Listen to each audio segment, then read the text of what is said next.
The Varieties of Religious Experience, a study in human nature by William James. We are still in lecture 10, Conversion Concluded.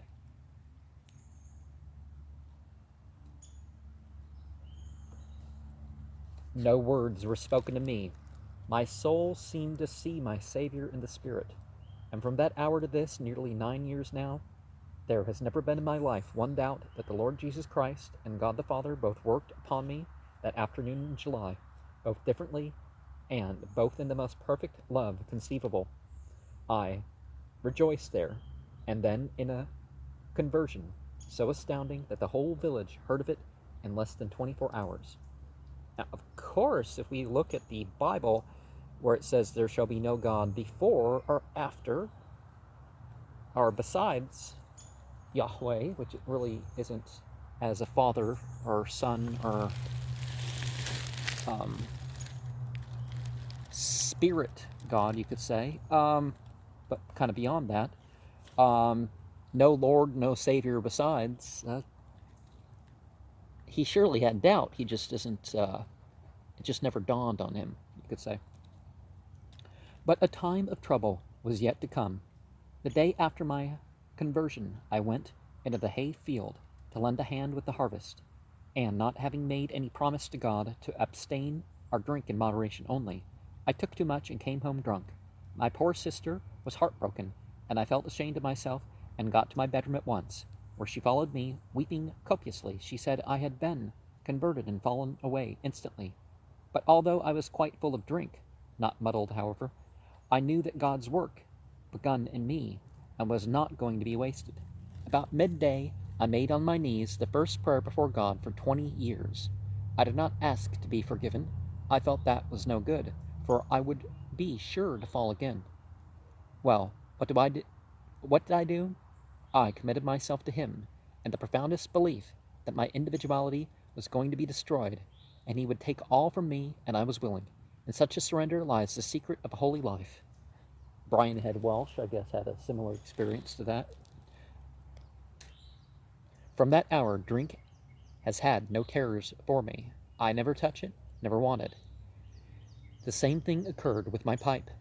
After being a regular smoker from my 12th year, the desire for it went at once and has never returned. So with every known sin, the deliverance in each case being permanent and complete, I have had no temptation since conversion, God seemingly having shut out Satan from that course with me. He gets a free hand in other ways, but never on sins of the flesh. Since I gave up to God all ownership in my life, He has guided me in 1,000 ways and has opened my path in a way almost incredible to those who do not enjoy the blessing of a truly surrendered life. So much for our gratitude of Oxford, in whom you notice the complete abolition of an ancient appetite as one of the conversion's fruits. The most curious record of a sudden conversion with which I am acquainted is that of M. Alphonse Ratisbonne, a free-thinking Jew, to Catholicism, at Rome in 1842.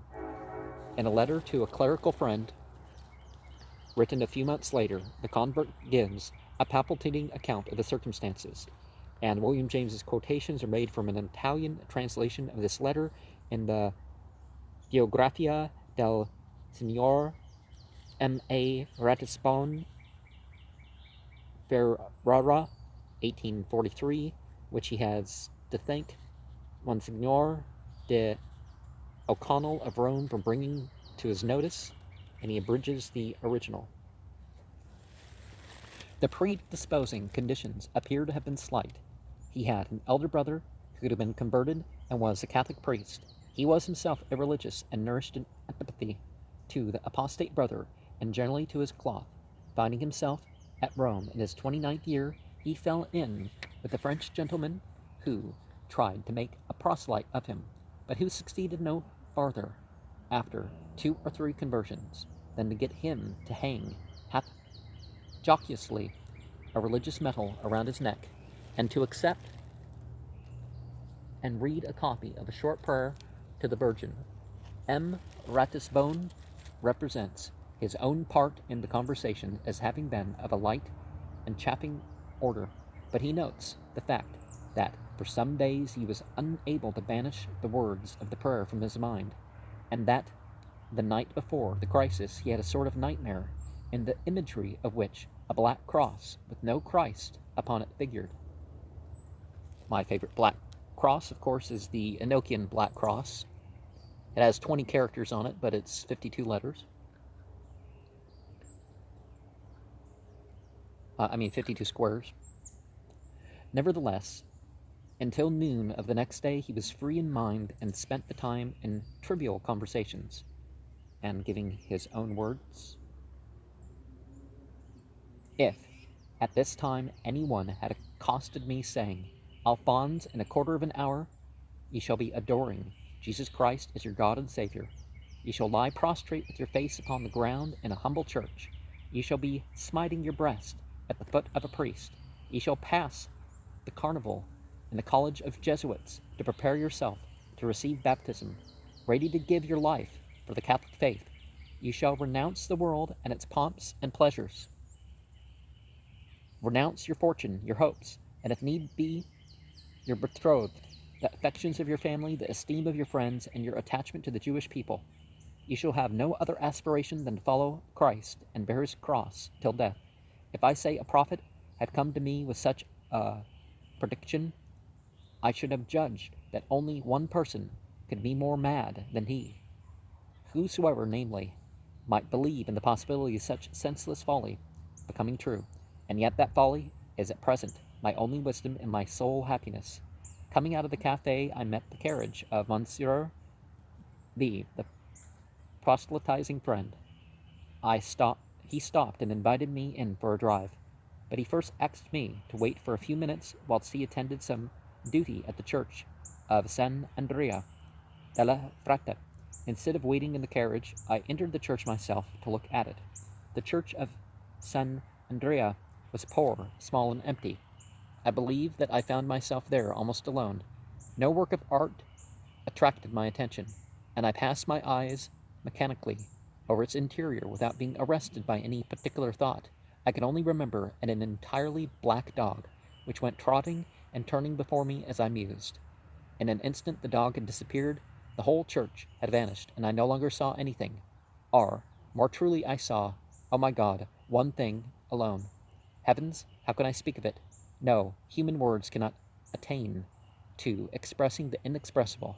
Any description, however sublime it might be, could be but a profanation of the unspeakable truth. I was there, prostrate on the ground, bathed in my tears, with my heart beside myself, when M.B. called me back to life. I could not reply to the questions which followed from him, one upon the other, but finally I took the medal which I had on my breast, and with all the effusion of my soul I kissed the image of the Virgin, radiant with grace, which it bore. Oh, indeed, it was she. It was indeed she. What he had seen had been a vision of the Virgin. Now, most people would say it's the black dog and all that stuff was of a demon, but some demons can be virgins, right? I did not know whether I was. I did not know whether I was Alphonse or another. I only felt myself changed and believed myself another me. I looked for myself in myself and did not find myself. At the bottom of my soul I felt an explosion of the most ardent joy. I could not speak. I had no wish to reveal what had happened, but I felt something solemn and sacred within me which made me ask for a priest. I was led to one, and there alone, after he had given me the positive order, I spoke as best I could, kneeling and with my heart still trembling. I could give no account to myself of the truth of which I had acquired a knowledge and a faith. All that I can say is that in an instant the bandage had fallen from my eyes, and not one bandage only, but the whole manifold of bandages in which I had been brought up. One after another, they rapidly disappeared, even as the mud and ice disappear under the rays of the burning sun. I came out as from a sepulchre, from an abyss of darkness, and I was living, perfectly living, but I wept, for at the bottom of that gulf I saw the extreme of misery from which I had been saved by an infinite mercy, and I shuddered at the sight of my iniquities. stupefied, melted, overwhelmed with wonder and with gratitude. You may ask me how I came to this new insight, for truly I had never opened a book of religion, nor even read a single page of the Bible, and the dogma of original sin is either entirely denied or forgotten by the Hebrews of today. So that I had thought so little about it that I doubt whether I ever knew its name. Well, being Jewish and Hebrew is not the same thing, but people have been fooled about it for centuries, right? But how came I, then, to this perception of it? I can answer nothing save this, that on entering that church I was in darkness altogether, and on coming out of it I saw the fullness of the light. I can explain the change no better than by the simile of a profound sleep, or the analogy of one born blind, who should suddenly open his eyes to the day. He sees but cannot define the light which bathes him, and by means of which he sees the objects which excite his wonder. If we cannot explain physical light, how can we explain the light which is the truth itself?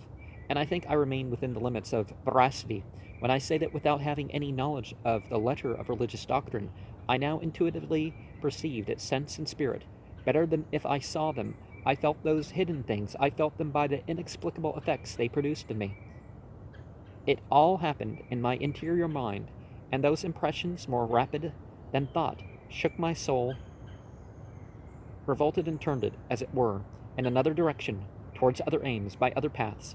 I express myself badly, but do you wish, Lord, that I should enclose in poor and barren words sentiments which the heart alone can understand? I might multiply cases almost indefinitely, but these will suffice to show you how real, definite, and memorable an event a sudden conversion may be to him who has the experience. Throughout the height of it, he undoubtedly seems to himself a passive spectator or undergoer of an astounding process performed upon him from above. There is too much evidence of this for any doubt of it to be possible. Theology, combining this fact with the doctrines of election and grace, has concluded that the Spirit of God is with us at these dramatic moments in a peculiarly miraculous way, unlike what happens at any other juncture of our lives. At that moment, it believes an absolutely new nature is breathed into us, and we become partakers of the very substance of the deity. That the conversion should be instantaneous seems called for on this view, and the Moravian Protestants appear to have been the first to see this logical consequence. The Methodists soon followed suit, practically if not dogmatically, and a short time ere his death, John Wesley wrote, "In London alone I found 652 members of our society who were exceeding clear in their experience, and whose testimony I could see no reason to doubt, and every one of these, without a single exception, has declared that his deliverance from sin was instantaneous, that the change was wrought in a moment. Had half of these, or 1/3, or 1 in 20, declared that it was gradually wrought in them, I should have believed this with regard to them, and thought that some were gradually sanctified, and some instantaneously. But as I have not found in so long a space of time a single person speaking thus, I cannot but believe that sanctification is commonly, if not always, an instantaneous work." Tyriman's Life of Wesley, 463 is where that's from.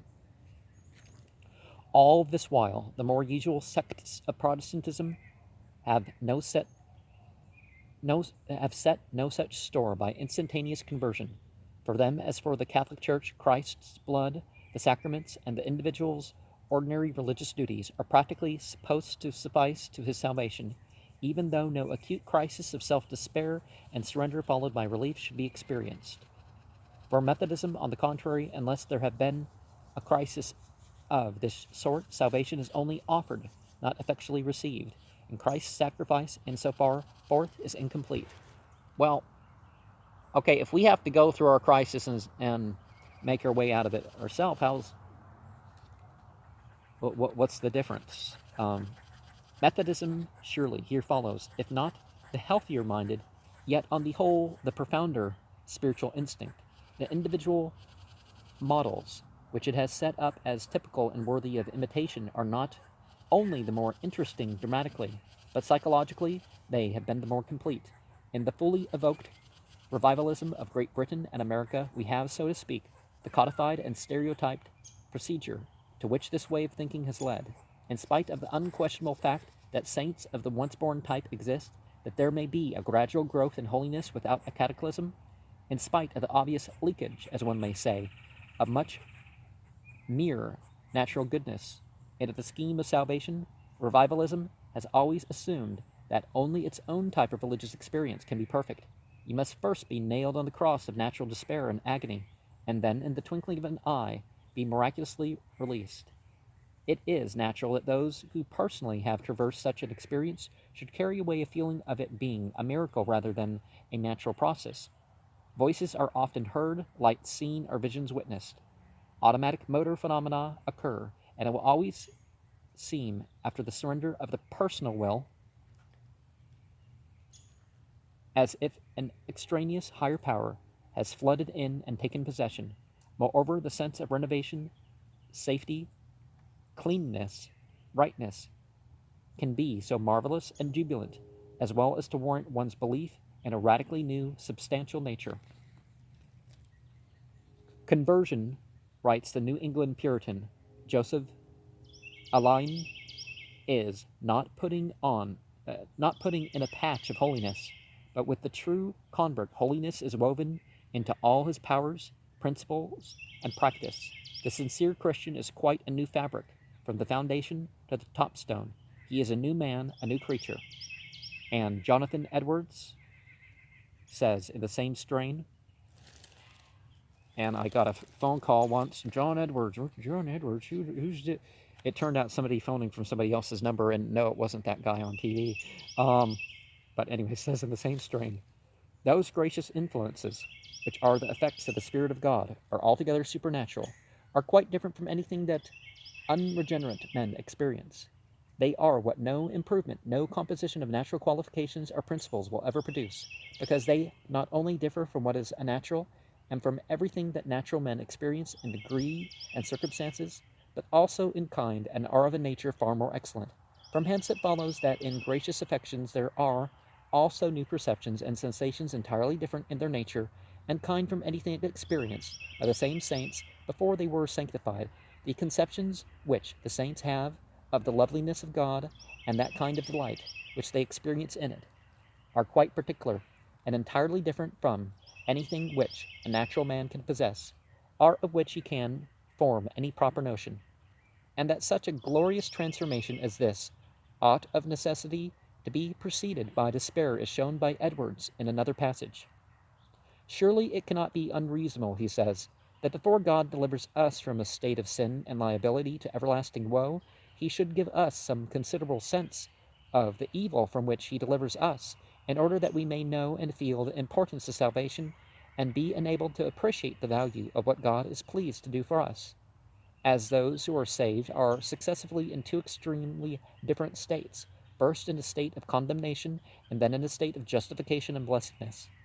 And as God in the salvation of men deals with them as rational and intelligent creatures, it appears agreeable to this wisdom that those who are saved should be made sensible of their being in those two different states. In the first place, that they should be made sensible of their state of condemnation, and afterwards of their state of deliverance and happiness.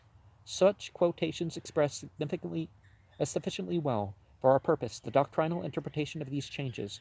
Whatever part suggestion and imitation may have played in producing them in men and women in excited assemblies, they have, at any rate, been in countless individual instances an original and unborrowed experience.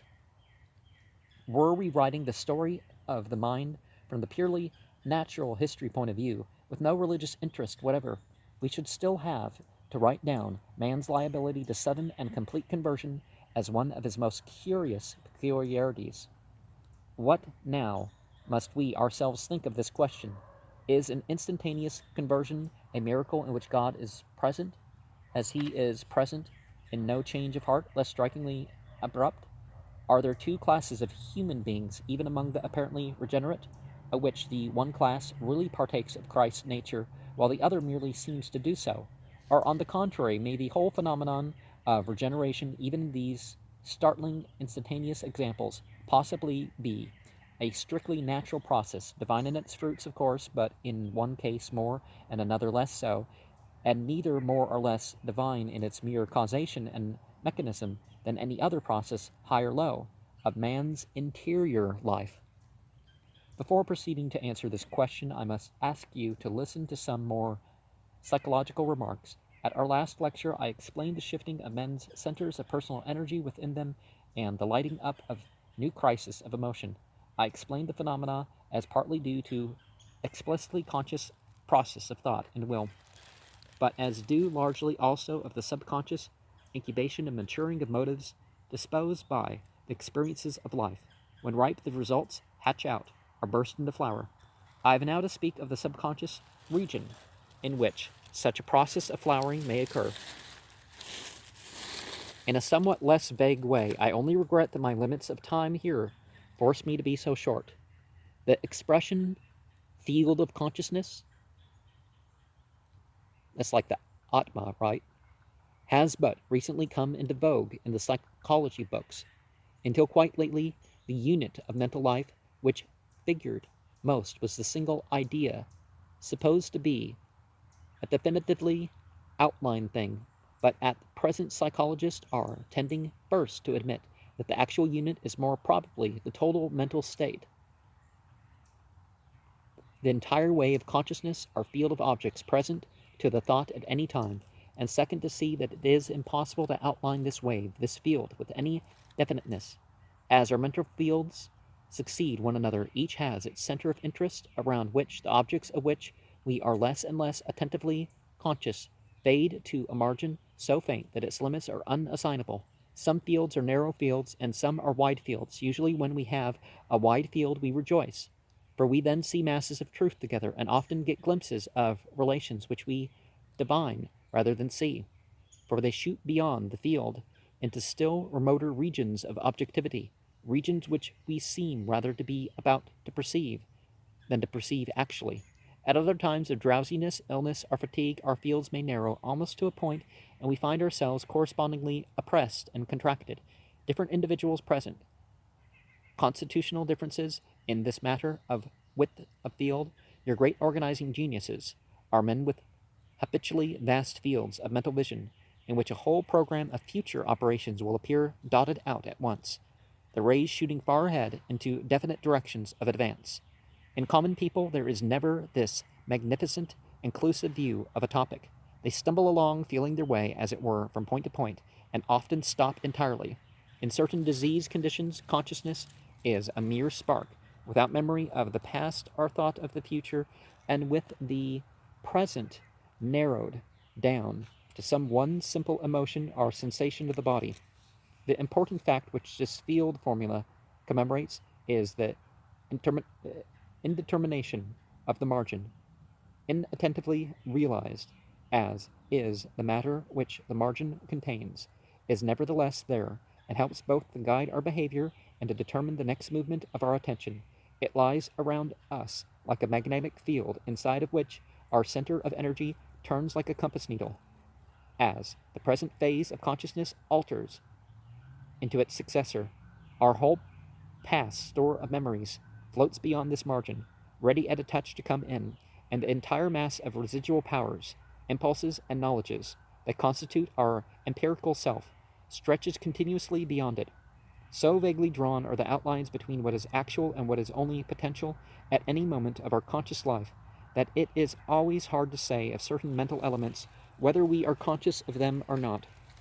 The ordinary psychology, admitting fully the difficulty of tracing the marginal outline, has nevertheless taken for granted, first, that all the consciousness of the person now has be the same focal or marginal, inattentive or attentive, is there in the field of the moment, all dim and impossible to assign as the latter's outline may be, and second, that what is absolutely extra-marginal is absolutely non-existent and cannot be a fact of consciousness at all. And having reached this point, I must now ask you to recall what I said in my last lecture about the subconscious life. Lecture 9. I said, as you may recollect, that those who first laid stress upon these phenomena could not know the facts as we know them now. My first duty now is to tell you what I meant by such a statement. I cannot but think that the most important step forward that has occurred in psychology since I've been made a student of that science is the discovery first made in 1886 that in certain subjects at least there is not only the consciousness of the ordinary field with its usual center and margin, but an additional thereto in the shape of a set of memories, thoughts, and feelings, which are extra-marginal and outside the primary consciousness altogether, but yet must be classed as conscious facts of some sort, able to reveal their presence by unmistakable signs. I call this the most important step forward because unlike the other advances which psychology has made, this discovery has revealed to us an entirely unsuspected peculiarity in the constitution of human nature. No other step forward which psychology has made can proffer any such claim as this. In particular, this discovery of a consciousness existing beyond the field, are subliminally, as Mr. Myers terms it, casts light on many phenomena of religious biography. That is why I have to advert to it now, although it is naturally impossible for me in this place to give you any such account of the evidence on which this admission of such a consciousness is based. You will find it set forth in William James's recent book. You will set it forth in many recent books. Binet's Alterations of Personality, published in the International Scientific Series, being perhaps as good at a one as to any as any to being perhaps as good a one as any to recommend. The human material on which the demonstration has been made has so far been rather limited, and in part at least eccentric, consisting of unusually suggestible hypnotic subjects and of hysteric patients, yet the elementary mechanisms of our life are presumably so uniform that what is shown to be true in a marked degree of some persons is probably true in some degree of all, and may in a few be true in an extraordinarily high degree. The most important consequence of having a strongly developed ultra-marginal life of this sort is that one's ordinary fields of consciousness are liable to incursions from it, of which the subject does not guess the source, and which therefore take for him the form of unaccountable impulses to act, or inhibitions of action, of obsessive ideas, or even of hallucinations of sight or hearing. The impulses may take the direction of automatic speech or writing, the meaning of which the subject himself may not understand even while he utters it, and generalizing this phenomenon, Mr. Myers has given the name of automism, sensory or motor, emotional or intellectual, to this whole sphere of effects, due to uprushes into ordinary consciousness of energies originating in the subliminal parts of the mind. The simplest instance of an automism is the phenomenon of post-hypnotic suggestion, so called. You give to a hypnotized subject adequately susceptible in order to perform some designated act, usual or eccentric. It makes no difference. After he wakes from this hypnotic sleep, punctually when the signal comes, or when the time elapses upon which you have told him that the act must ensue, he performs it, but in so doing he has no recollection of your suggestion, and he always trumps up an improvised pretext for his behavior if the act be of an eccentric kind. It may even be suggested to a subject to have a vision or to hear a voice at a certain interval after waking, and when the time comes the vision is seen or the voice heard, with no inkling on the subject's part of its source. In the wonderful explorations by Binet, Janet, Brewer, Freud, Mason, Prince, and others of the subliminal consciousness of patients with hysteria, we have revealed to us whole systems of underground life in the shape of memories of a painful sort which lead a parasitic existence buried outside the primary fields of consciousness and making eruptions thereinto with hallucinations, pains, convulsions, paralysis of feeling and of motion, and the whole procession of symptoms of hysteria, of hysteric disease of body and of mind, alter or abolish by suggestion these subconscious memories and the patient immediately gets well. His symptoms were automisms in Mr. Meyer's sense of the word. These clinical records sound like fairy tales when one first reads them, yet it is impossible to doubt their accuracy, and the path having been once opened by these first observers, similar observations have been made elsewhere. They throw, as I said, a wholly new light upon our natural constitution, and it seems to me that they make a farther step inevitable. Interpreting the unknown after the analogy of the known, it seems to me that hereafter, wherever we meet with the phenomenon of automation, be it motor impulses, our obsessive idea, our unaccountable caprice, our delusion, our hallucination, we are bound first of all to make search whether it be not an explosion into the fields of ordinary consciousness, of ideas elaborated outside of those fields in subliminal regions of the mind. We should look, therefore, for its source in the subject's subconscious life. In the hypnotic cases, we ourselves create the source by our suggestion, so we know it directly. In the hysteric cases, the lost memories which are the source to have been extracted from the patient's subliminal by a number of ingenious methods, for an account of which you must consult the books.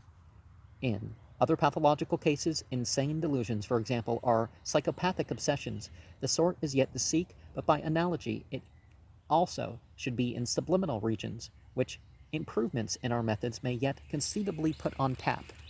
There lies the mechanism, logically to be assumed, but the assumption involves a vast program of work to be done in the way of verification, in which the religious experiences of man must play their part.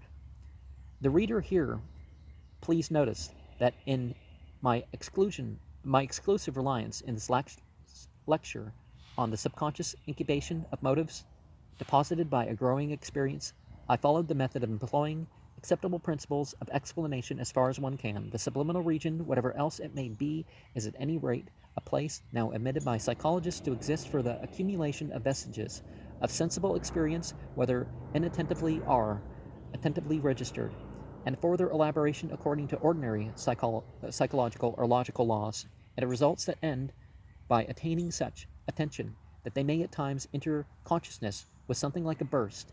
It thus is scientific to interpret all otherwise unaccountable and evasive alterations of consciousness as results of the tension of subliminal memories reaching the bursting point.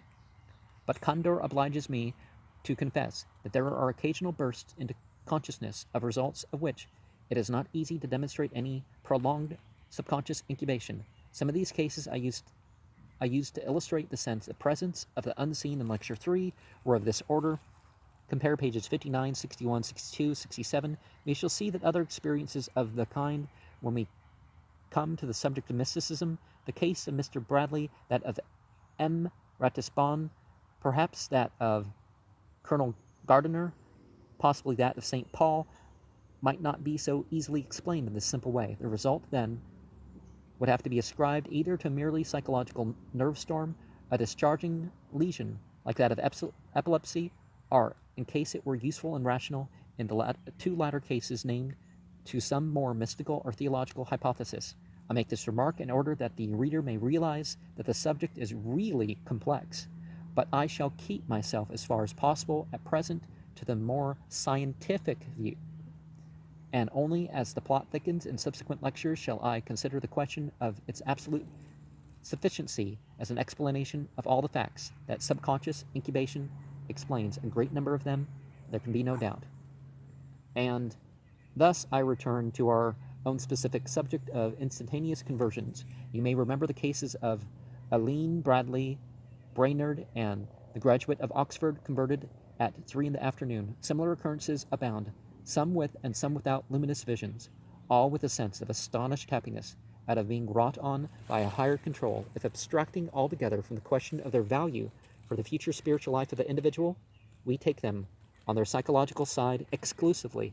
So many peculiarities in them remind us of what we find outside of conversion that we are tempted to class them along with other automisms, and to suspect that what makes the difference between a sudden and a gradual convert is not necessarily the presence of divine miracle in the case of one and something less divine in that of the other, but rather a simple psychological peculiarity, the fact, namely, that in the recipient of the more instantaneous grace we have one of those subjects who are in possession of a large region in which mental work can go on subliminally, and from which invasive experiences abruptly upsetting the equilibrium of the primary consciousness may come.